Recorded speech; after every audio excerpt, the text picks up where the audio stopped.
students, so as I told you in earlier video, then in next video we are going to discuss about how to deal with the data interpretation and logical reasoning part. इस section की बात करें तो previous cat में या previous years के cat में सबसे डिसाइसिव पार्ट ये वाला पोर्शन ही रह रहा है, बिकॉज ऑफ दैट जो क्वेश्चन की प्रेडिक्टेबिलिटी है वो ज्यादा assume नहीं कर पाता student, so that's why it is going to be a difficult section for all those students who are not good at logical reasoning, framing or something like this. Logical reasoning की बात करें तो logical reasoning बहुत simple सा concept होता है. Logical reasoning के अंदर हम आपको लॉजिक्स नहीं पढ़ा सकते, हम आपको एक फ्रेमवर्क पढ़ा सकते हैं कि कैसे आप किसी भी क्वेश्चंस के फ्रेम्स को सॉल्व कर सकते हो. जैसे अगर आप टेबल मैनेजमेंट के क्वेश्चन सॉल्व करते हैं तो we will tell you that how to make tables, उस टेबल्स के अंदर किस डेटा को आपको कैसे अरेंज करना है. तो इस तरह के जो फ्रेम्स होते हैं that what we can teach you.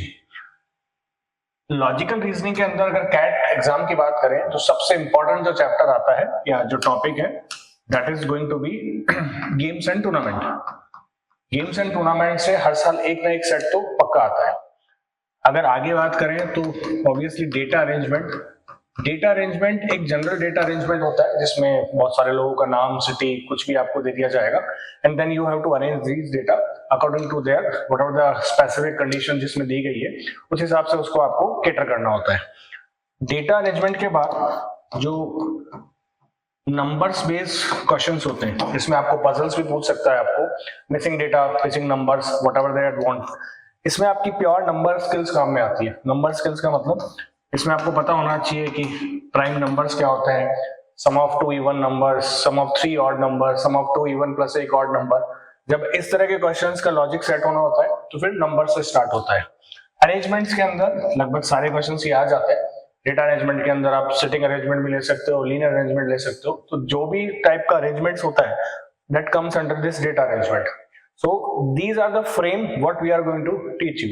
इसके अलावा फिर बहुत सारे टॉपिक्स होते हैं जो कैट में ज्यादातर नहीं आते लेकिन और एग्जाम्स में आता है, जैसे ब्लड रिलेशन हो गया, डायरेक्शन सेंस हो गया. इनके डायरेक्ट क्वेश्चन नहीं आता है, इनडायरेक्टली तो आपको कहीं ना कहीं वो पूछ लेगा. सही. तो ब्लड रिलेशन हो गया, डेटा जो डेटा अरेंजमेंट होता है वो पार्ट हो चुका है.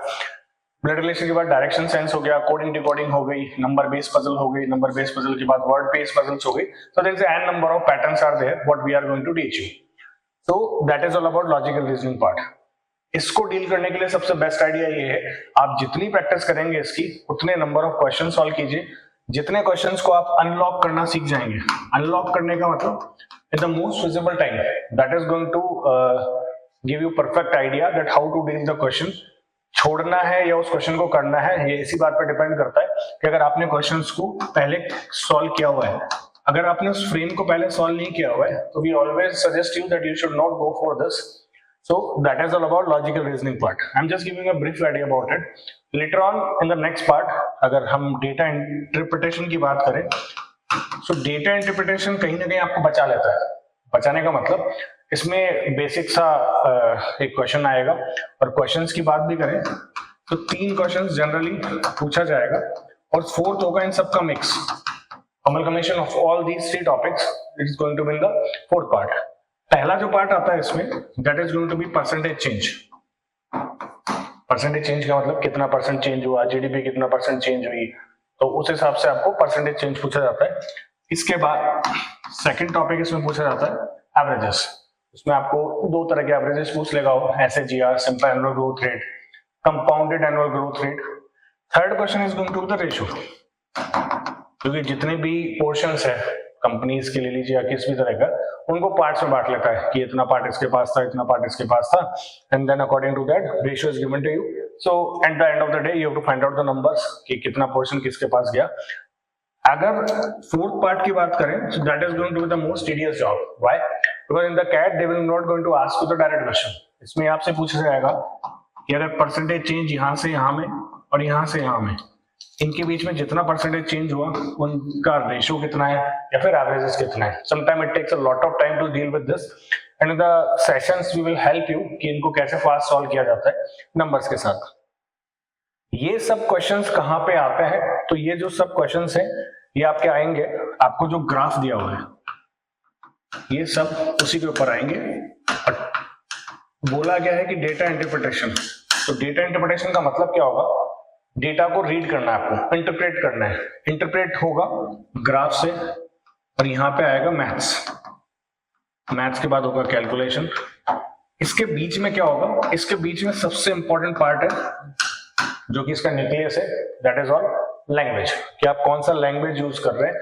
क्वेश्चन में क्या लैंग्वेज दिया गया है, ऑब्वियसली इंग्लिश दिया गया है, दैट आई नो, बट अगर आप क्वेश्चन के ट्रैक को पकड़ पाएंगे so that is going to be the most important part.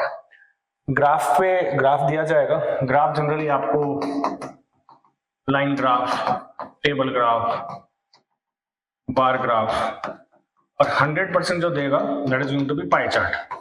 इसके अलावा रेंडमली कोई भी ग्राफ देता है जैसे आप डेटा रीड कर पाते हो, पर these are the mostly appeared graph. So pie chart ज्यादातर दिया जाता है क्योंकि पाई चार्ट वापस मिक्स करना स्टार्ट कर देता है। एक लाइन ग्राफ देगा, उसके साथ पाई चार्ट को दे देगा, एक टेबल के साथ पाई, एक बार के साथ पाई।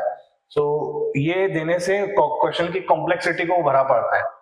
क्वेश्चन की कॉम्प्लेक्सिटी बढ़ेगी तो वहां से लैंग्वेज पार्ट को ट्रैप बढ़ जाएंगे और जिससे वो आसानी से क्वेश्चन को पूछा जा सकता है। So in these sessions we help you how to solve this calculation part as the most fastest level. So that is all about data interpretation and logical reasoning part. In the next session I am going to start with some more fruitful information about CAT. Till then just take care of yourself. Bye bye.